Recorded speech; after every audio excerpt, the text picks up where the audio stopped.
بسم اللہ الرحمن الرحیم۔ ویلکم بیک ناظرین گرامی، پروگرام میں وقفہ اذان عصر اور نماز عصر کے بعد آپ کی خدمت میں حاضر ہیں۔ وقفہ پر جانے سے پہلے ہماری گفتگو جاری تھی، آپ کے سوالات کی روشنی میں جوابات پیش کیے جا رہے تھے۔ حسب معمول ہمارے ساتھ اسٹوڈیو میں آج کے اس بہار شریعت پروگرام میں عالم اسلام کے عظیم اسکالر محترم المقام حضرت علامہ سید محمد عرفان مشہدی دامت برکاتہم القدسیہ تشریف فرما ہے۔ حضرت، وقفہ پر جانے سے پہلے ہمارا مسز بٹ صاحبہ نے مانچسٹر سے جو سوال کیا تھا اس پر ہماری بات ہو رہی تھی کہ 14-15 سال کی بچی ہے اور وہ 2 رکعت نماز کے اندر جتنی بار ان کو غلطی لگتی ہے اتنی بار وہ سجدہ صاف کرتی ہیں، تو اس پر آپ کیا فرمائیں گے کہ وہ اتنی بار ہی سجدہ صاف کریں یا ایک ہی سجدہ صاف ساری غلطیوں کے لیے کافی ہے؟ بسم اللہ الرحمن الرحیم۔ ان کی بچی کی والدہ کو اس بات کا خیال کرنا چاہیے کہ ایک تو سجدہ صاحب جو ہے وہ ہر غلطی کا جو ہے نا تلافی وہ سجدہ صاحب سے نہیں ہوتی، یعنی فرض کے ترک سے جو نماز کے اندر جو فرائض ہوتے ہیں ان کا ترک، ان کے ترک سے سجدہ صاحب نہیں ہوگا۔ اس طرح قرأت کی غلطی جو ہے اس کے اندر بھی سجدہ صاحب کئی دفعہ ضرورت اس کی نہیں ہوتی، کیونکہ کسی سنت کے ترک پر یا مستحب کے ترک پر سجدہ صاحب نہیں ہے۔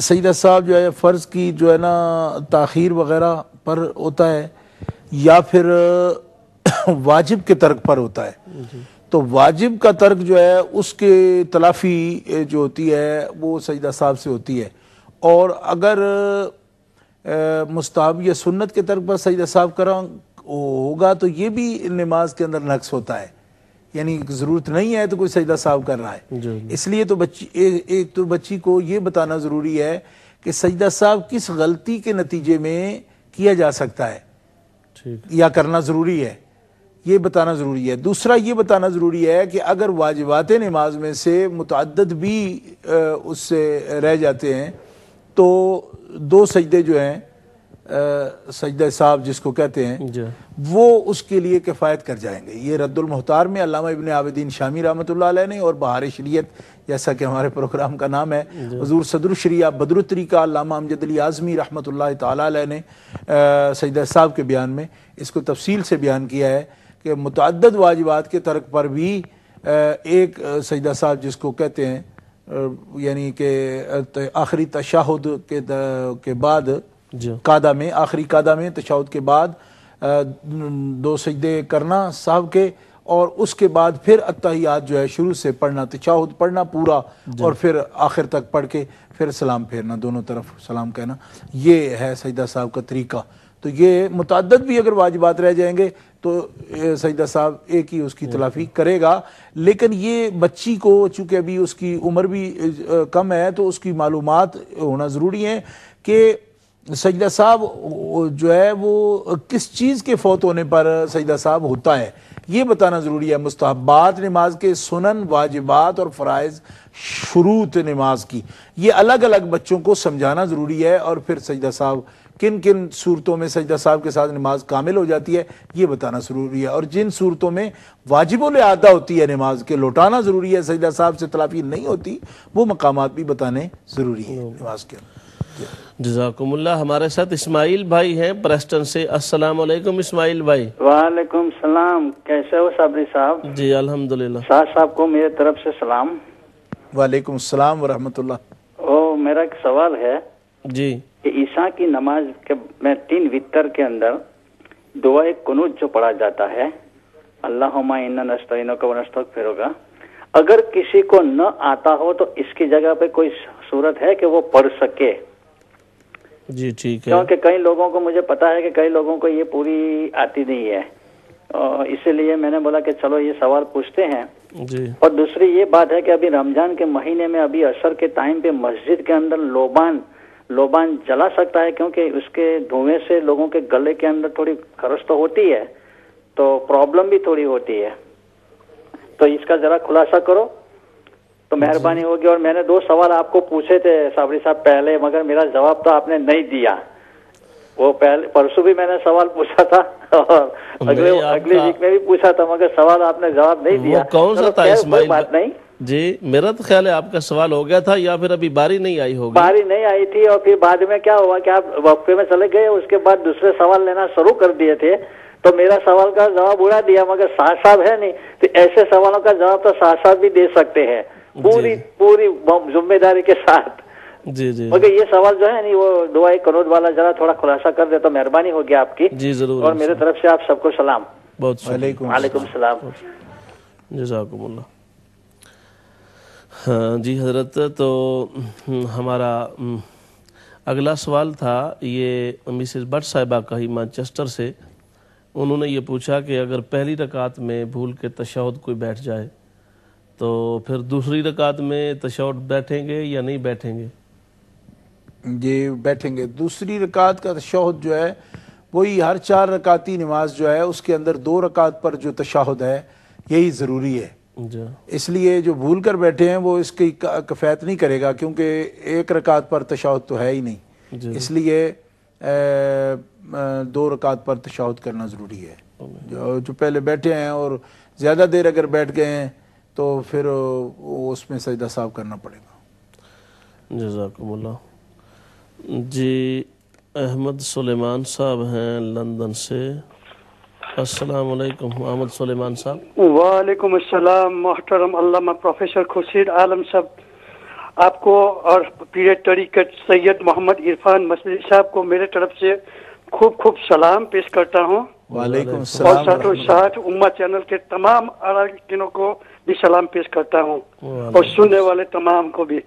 اچھا حضرت، میرا سوال یہ ہے جی رمضان کے روزے کے مطابق مثال کے طور پہ کوئی شخص ضعیف ہے، بہت کمزور بھی ہے، تو وہ روزہ نہیں رکھ سکتا، چاہے سمر ہو کہ ونٹر کا روزہ ہو، ان کی کمزوری کی وجہ سے، تو ان کی مالی حالت بھی ایسی ہے کہ وہ فدیہ بھی ادا کر نہیں سکتا، تو اس حالت میں ان کو کیا کرنا چاہیے؟ اور دوسرا میرا سوال ایک ہے کہ ایک ہماری اسلامی بہن ہے، ماشاء اللہ وہ تندرست بھی ہے، وہ کام پہ بھی جاتی ہے، مگر انہوں کو صرف فیملی ٹینشن رہتا ہے، تو ان کی وجہ سے وہ روزہ نہیں رکھ سکتی، چاہے گرمی ہو یا سردی کے موسم ہو، کیونکہ ان کو بار بار کھانا کھانے کی بیماری ہے، تو وہ فدیہ دے کے اپنی جان چھوڑانا چاہتی ہے، تو اس کے بارے میں ذرا وجہ سے بتائیے، تو مجھے ہنسی آ جاتی ہے۔ کھانا کھانے کی بیماری ہے ان کو؟ وہ بار بار ان کو کھانا کھانے کی بیماری ہے، بار بار کھانا کھاتی رہتی ہے۔ تو اگر بار بار کھانا نہ کھائے تو پھر کوئی اس کو پرابلم ہو جاتی ہے؟ پرابلم نہیں، بس وہ بولتے کہ مجھے بس کھانا وہ کھانا ہی کھانا رہتی ہے۔ اچھا اچھا اچھا، ٹھیک ہے ٹھیک ہے، جزاک اللہ خیر۔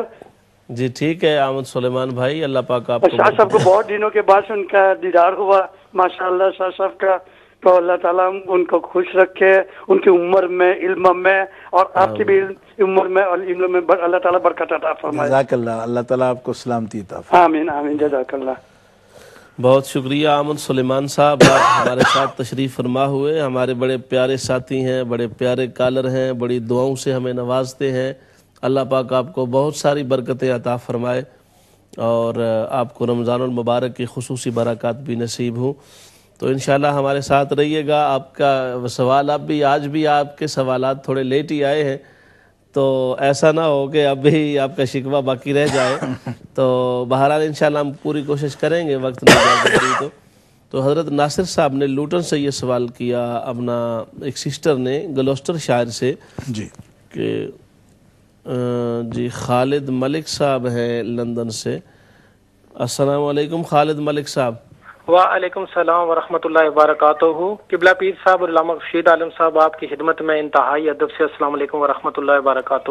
وعلیکم السلام ورحمۃ اللہ وبرکاتہ۔ قبلہ پیر صاحب، یہ اسلام میں غلط بیانی اور دھوکہ سختی سے منع ہے، بلکہ گناہ ہے، شروع سے علماء دین سے سنتے آئے ہیں۔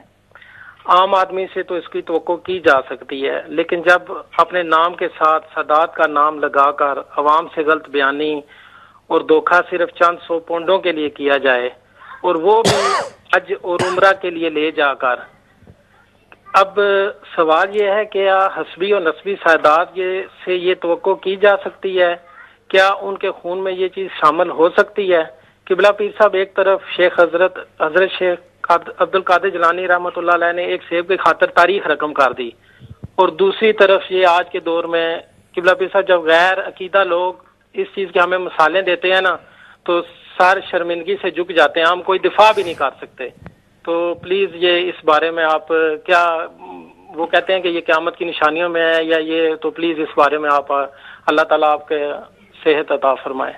اللہ حافظ. جی جزاک اللہ، شکریہ جناب تشریف فرما ہونے کا. انشاءاللہ باری پر آپ کے سوال کا جواب ضرور پیش کریں گے.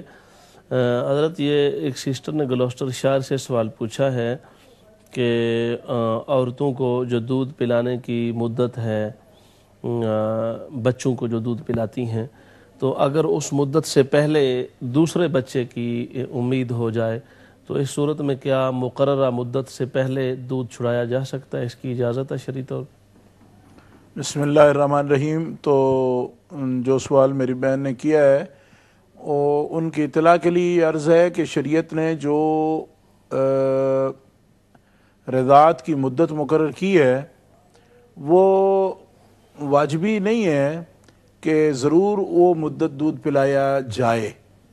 اصل میں مدت مقرر کرنے کا مطلب یہ ہے کہ رضاعت ثابت ہوتی ہے 2 سال کے اندر اندر. 2 سال دودھ پلانے میں کے اندر رضاعت ثابت ہوتی ہے. رہ گیا مسئلہ یہ کہ 2 سال ہی پلانا یا 2.5 سال پلانا ضروری ہے. یہ اس صورت میں ہے کہ جب رضاعت کو مکمل کرنے کا ارادہ ہو، میاں بیوی کا دونوں کا یا ماں کا، دودھ پلانے والی کا. کیونکہ حولین کاملین لمن اراد ان یتم الرضاع، قرآن مقدس میں یہ ہے کہ جب ارادہ ہو کہ رضاعت مکمل ہو، دودھ مکمل پلایا جائے تو پھر یہ مدت ہے اس کی. اگر اس سے پہلے عورت حاملہ ہو گئی، ماں جو دودھ پلا رہی ہے بچے کو، مرضعہ، اگر وہ حاملہ ہو گئی ہے نئے عمل سے اس بچے کے بعد، تو بعض صورتوں میں تو دودھ پلانا خطرناک ہوتا ہے. کیونکہ جب عورت حاملہ ہو جاتی ہے تو اس کے دودھ میں جو پہلے بچے کے لیے ہے اس میں کئی دفعہ سمیت پیدا ہو جاتی ہے، زہر اس میں آ جاتا ہے، ایسے اثرات ہو جاتے ہیں. تو اگر ایسا ہو جائے تو بچے کی صحت پر بھی اثر پڑ سکتا ہے، اور بسا اوقات ماں کی صحت پر بھی اس کا اثر پڑتا ہے. لہٰذا اگر بچہ صحت مند ہو اور دوسرے دودھ سے یا خوراک سے اس کا گزارا ہو سکتا ہو تو صرف مدت کی تکمیل کے لیے کوئی مجبوری نہیں ہے کہ پلایا جائے. مثلا سال میں 1.5 سال میں بچہ ماشاءاللہ صحت مند ہو گیا اور بغیر ماں کے دودھ کے اس کا گزارا ہو سکتا ہے تو اس کی مدت کی کوئی پابندی ضروری نہیں ہے، بلکہ بعض صورتوں میں ضرور چھڑانا چاہیے. جیسا کہ میں نے عرض کیا کہ یہ بات علماء نے بھی لکھی اور اطباء بھی کہتے ہیں کہ